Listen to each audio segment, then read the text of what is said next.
Good afternoon friends. Terms of the day की इस series में आपका स्वागत है और आज हम पढ़ने वाले हैं मैप और ग्लोब के बारे में।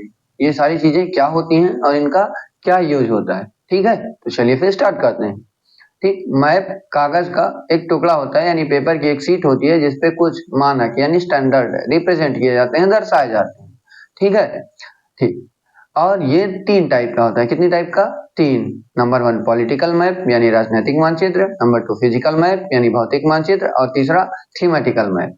ठीक है, तो स्टार्ट करते हैं। पॉलिटिकल मैप क्या होता है? जो पॉलिटिकल मैप होता है इसमें केवल कुछ जगह की, जो जिस जगह के बारे में हम पढ़ रहे हैं उस जगह की केवल बाउंड्रीज यानी सीमाएं दिखाई जाएंगी।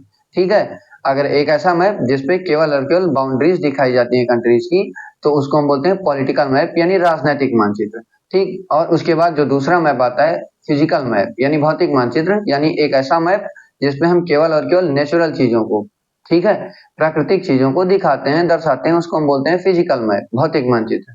लेकिन अगर हम किसी मैप पे केवल कुछ स्पेशल चीजों को, लेट सपोज कि अगर हम सड़क दिखा रहे हैं तो पूरे मैप पे सड़क ही दिखाएं, रेल दिखा रहे हैं तो पूरे मैप पे हम रेल ही रिप्रेजेंट करें कि उस जगह पे रेलवे का नेटवर्क कैसा है, तो उस मैप को हम बोलेंगे थीमेटिकल मैप। ठीक है, अब बारी आती है ग्लोब की। ग्लोब क्या होता है? ग्लोब धरती का एक छोटा नमूना होता है, यानी globe is the small model of earth.